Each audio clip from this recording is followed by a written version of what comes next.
सभी को मेरा नमस्कार। मैं सुमन शर्मा आप सबका स्वागत करती हूँ। 1857 का स्वतंत्रता संघर्ष और हिंदी नवजागरण। प्रश्न इस प्रकार से आ सकता है कि 1857 का स्वतंत्रता संघर्ष का संक्षिप्त परिचय दीजिए और हिंदी नवजागरण पर उसके प्रभावों का वर्णन कीजिए।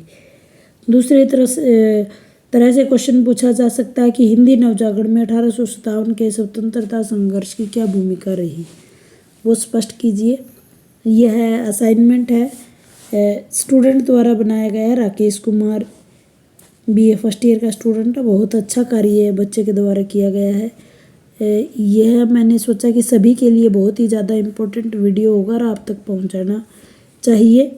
ये बीए फर्स्ट ईयर के लिए, बीए फाइनल ईयर के लिए और एमए के फर्स्ट ईयर के लिए, जहाँ भी हिंदी साहित्य का इतिहास पढ़ाया जाता है तथा जहाँ हम आधुनिक कविता पढ़ाते हैं, तो ये प्रश्न सभी में बहुत ही इम्पोर्टेंट बन के आता है। तो इसीलिए सभी हिंदी के स्टूडेंट्स के लिए इम्पोर्टेंट। चलिए, ज़्यादा समय न लेकर बहुत ही महत्वपूर्ण जानकारी, जिसका पीडीएफ चाहिए तो डिस्क्रिप्शन बॉक्स में पीडीएफ मिल जाएगी। 1857 की स्वतंत्रता संघर्ष बच्चे के द्वारा बनाया गया बहुत ही इम्पोर्टेंट वीडियो। संघर्ष में अनुस्वार और लगेगा।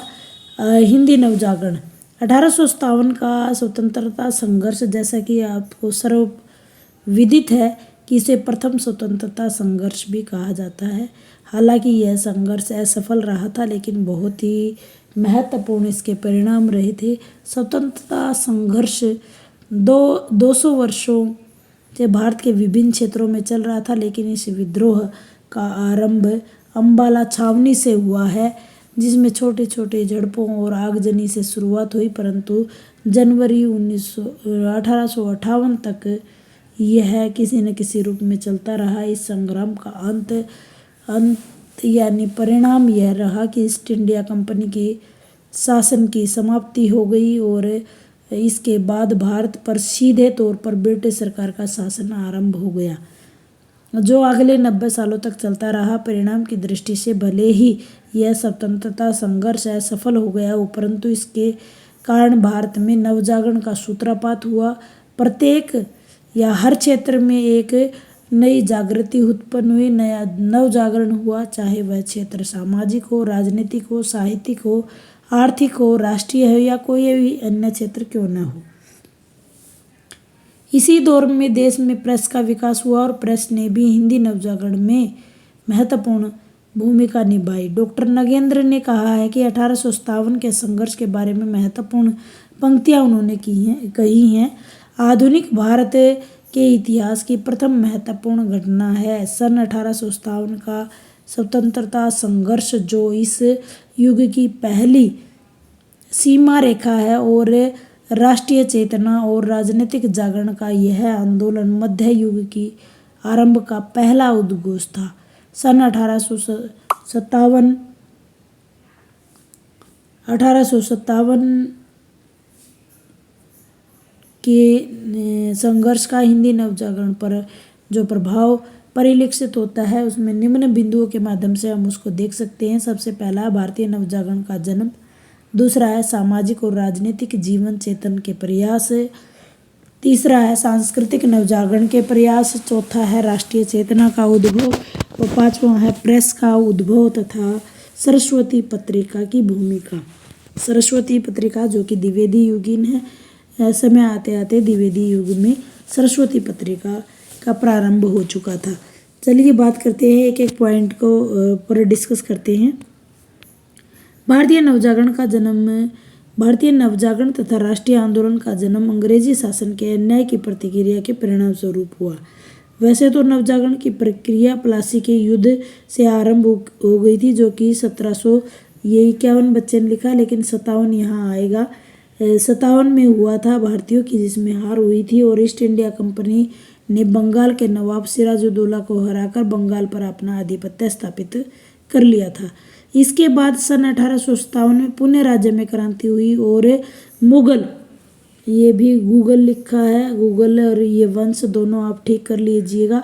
मुगल वंश के अंतिम बादशाह बहादुर शाह जफर पराजित हुए। परिणाम स्वरूप भारतीय शासन व्यवस्था में इंग्लैंड की संसद के अधीन हो गई और यही नहीं भारतीय ब्रिटेन सरकार का उपनिवेश बनकर रह गया।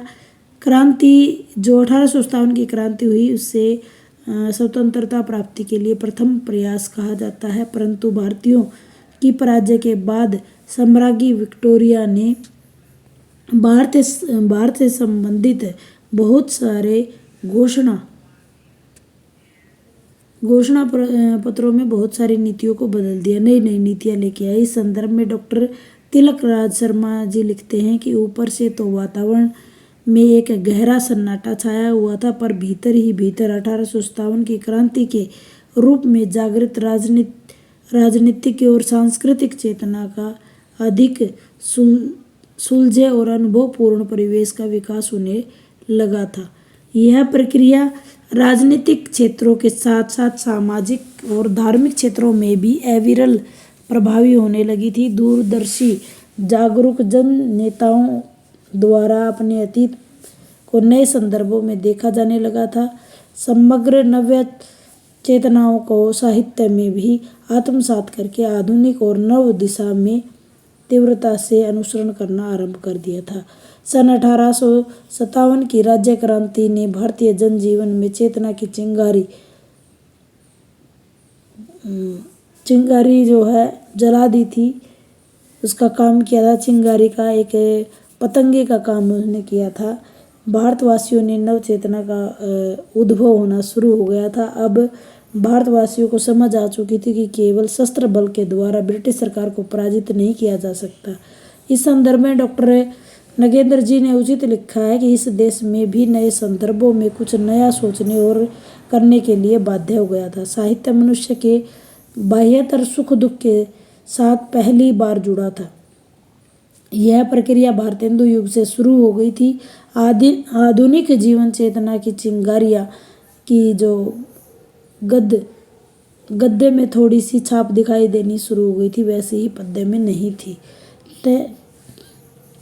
नया युग अपनी अभिव्यक्ति के लिए नई भाषा खोज रहा था। ब्रज भाषा के लिए यह उपयुक्त नहीं थी, इसलिए आधुनिक काल में ब्रज भाषा के स्थान पर पुरानी संवेदनाओं की अभिव्यक्ति करती थी। खड़ी बोली गद्य आधुनिक चेतना के परिणाम स्वरूप सक्षम बन चुकी थी।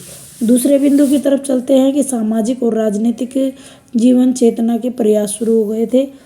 भारतीयों राष्ट्रहितों और उद्देश्यों को पूरा करने के लिए संस्थाओं का गठन होने लगा था। मुंबई प्रेसिडेंसी एसोसिएशन, महाराष्ट्र सार्वजनिक सभा 1870 में, बंगाल की इंडियन, यह इसमें से गायब है, ये लिखने में मिस्टेक है, लीग 1976 में जैसी कुछ संस्थाओं ने भारतीय जीवन चेतना को जागृत करने में महत्वपूर्ण योगदान दिया था। इस प्रकार हम देख सकते हैं कि अंग्रेजों की विभेद नीति और दमन नीति से जूझते हुए भारतीय लोगों ने राष्ट्रीय चेतना को जागृत कर लिया था।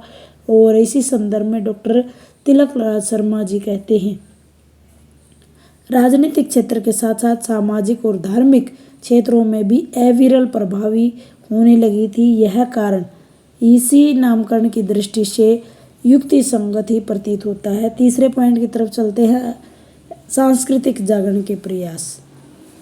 सन 1857 की राजक्रांति के फलस्वरूप आधुनिक काल में सांस्कृतिक नव जागरण के प्रयास तीव्र होने लगे थे। ब्रह्म समाज, आर्य समाज, प्रार्थना सभा, थियोसॉफिकल सोसाइटी ऑफ इंडिया आदि सांस्कृतिक नवजागरण की संस्थाओं की स्थापना होनी शुरू हुई। ये संस्थाएं लोगों के सांस्कृतिक जागरण उत्पन्न करने लगी। इसके संदर्भ में डॉक्टर रामचंद्र वर्मा जी लिखते हैं कि इन भावों ने एक और हिंदू जाति को पश्चिम प्रभाव की चकाचौंध से अंधा होने से बचाया, दूसरी तरफ सड़ी गड़ी पर जो गली परंपराएं थी उनका परित्याग करके हिंदुत्व को उदात्त रूप में प्रस्तुत किया। इन समाज सुधारकों में स्वामी दयानंद सरस्वती जी का महत्वपूर्ण योगदान रहा है। उल्लेखनीय नाम उनका है। स्वामी जी की शैली आवश्यक ही खंडन मंडन की थी, परंतु उनके द्वारा स्थापित आर्य समाज ने हिंदू जाति में जागृति का शंखनाद किया। शंख को फूंकने का बड़ा कार्य उन्होंने किया। अगले पॉइंट की तरफ चलते हैं। राष्ट्रीय चेतना का उद्भव।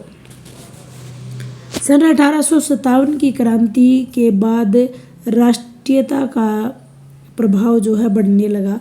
इसका प्रमुख कारण अंग्रेजों की आर्थिक शोषण की नीति थी। अंग्रेज शासन को इस प्रकार बनाए हुए थे कि वो भारत से कच्चा माल अपने देश ले जाते थे और वहाँ पर तैयार करके महंगे दामों में बना हुआ या तैयार माल बेचते थे। स्थानीय उद्योग ठप हो चुके थे। अंग्रेजी शासन प्रत्येक दृष्टि से भारतीयों का शोषण कर रहे थे। भारतेंदु हरिश्चंद्र ने अंग्रेजी इस शोषण को समझा और आर्थिक शोषण की तरफ संकेत किया।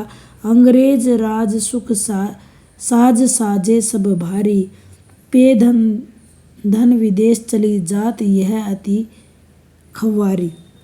एक अन्य स्थल पर भारतेंदु ने अंग्रेजों की कूटनीति का पर्दाफाश करते हुए कहा है, भीतर भीतर सब रस चूसे, बाहर से तन मन धन मुँह से, जाहिर बातन में अति तेज, क्यों सखी साजन नहीं अंग्रेज। इसी प्रकार द्विवेदी युग में मैथिली शरण गुप्त, अयोध्या सिंह उपाध्याय ने देशवासियों को राष्ट्रीय चेतना से जागृत किया और कवियों ने अतीत का गौरवगान करते हुए राष्ट्रीय चेतना को जागृत किया। मैथिली शरण गुप्त ने एक स्थान पर लिखा है, संसार को पहले हम ही ने ज्ञान शिक्षा दान की, यह पुण्य प्रसिद्ध है। इसके निवासी आर्य हैं, विद्या कला कौशल सभी के, जो प्रथम भूलोक का गौरव, प्रकृति का पुण्य लीला स्थल यहाँ, फैला मनोहर गिरी हिमालय और गंगा जल यहाँ। राम नरेश त्रिपाठी ने अपने खंड काव्य में स्वतंत्रता के बंधनों से मुक्ति पाने का संदेश दिया। अन्य कवियों ने भी बड़ी श्रद्धा और भक्ति के साथ अतीत का गौरवगान किया, जो स्वतंत्रता की बेड़ियों में जकड़े हुए भारत को स्वतंत्र कराने के लिए। नाथूराम शंकर ने भारतीयों में आत्म उत्सर्ग का मंत्र फूंकते हुए कहा कि देशभक्त वीरे, मरने में नेक नहीं डरना होगा, प्राणों का बलिदान देश की वेदी पर करना होगा। ऐसे ही 5वें बिंदु पर चलते हैं, प्रेस और सरस्वती पत्रिका की भूमिका। सन 1857 की राजक्रांति के परिणाम स्वरूप आधुनिक काल में राष्ट्रीय जागरण के अतिरिक्त सामाजिक, राजनीतिक, धार्मिक नवजागरण के भरसक प्रयास हुए। भारतीयों में नवचेतना उत्पन्न करने के लिए प्रेस ने महत्वपूर्ण भूमिका निभाई। पुर्तगालियों ने सबसे पहले छापाखाना, जो कि गोवा में पहला छापाखाना लगा 1770 में। 18वीं सदी में मद्रास, कोलकाता, हुगली, मुंबई के नगरों में छापेखाने खुल गए। 1903 में आचार्य महावीर प्रसाद द्विवेदी ने यानी 1900 में सरस्वती पत्रिका का आरंभ हुआ और 1903 में इसकी कमान जो है महावीर प्रसाद द्विवेदी ने संभाली। उन्होंने भाव भाषा दोनों दृष्टियों से हिंदी साहित्य को परिष्कृत किया, खड़ी बोली को उच्च स्थान पर लाकर खड़ा कर दिया। यही नहीं, इस पत्रिका के सहयोग से महाकाव्य, खंड काव्य, गीति काव्य, मुक्त काव्य, उपन्यास, नाटक आदि असंख्य विधाओं का विकास हुआ। निष्कर्ष के रूप में हम कह सकते हैं कि 1857 की राजक्रांति जीवन चेतना की चिंगारी के रूप में मानी जा सकती है, क्योंकि इस चेतना का प्रभाव आधुनिक काल पर स्पष्ट रूप से देखा जा सकता है। इस राजक्रांति के बाद ही भारतीयों में नवजागरण का उद्भव हुआ और भारतीय संस्कृति के जीवन मूल्यों, धर्म, शिक्षा इत्यादि सभी क्षेत्रों में भारी परिवर्तन हुए। इसी स्वतंत्रता संग्राम के कारण भारतीयों में देश प्रेम की भावना सुदृढ़ हो पाई और इसके साथ साथ ही सामाजिक जागरण की भी जोर पकड़ने लगा। इस मत का समर्थन करते हुए डॉक्टर श्याम सुंदर दास जी कहते हैं कि उनके मत में अंग्रेजों ने यहाँ आकर उन्हें शिक्षित किया और उन्हें देश प्रेम करना सिखाया। यहीं से देश प्रेम की भावना से संबंधित साहित्य की सृष्टि हुई। इस बात पर हम एक दूसरे रूप में स्वीकार करते हैं। यह ठीक है कि अंग्रेजी राज्य में भारत के प्रतिष्ठित होने पर हमारे हृदयों में जाति प्रेम, देश प्रेम आदि भाव बढ़े, परंतु इसके लिए हम अंग्रेजों के कृतज्ञ नहीं, उनकी कूटनीति के कृतज्ञ हो तो ठीक है।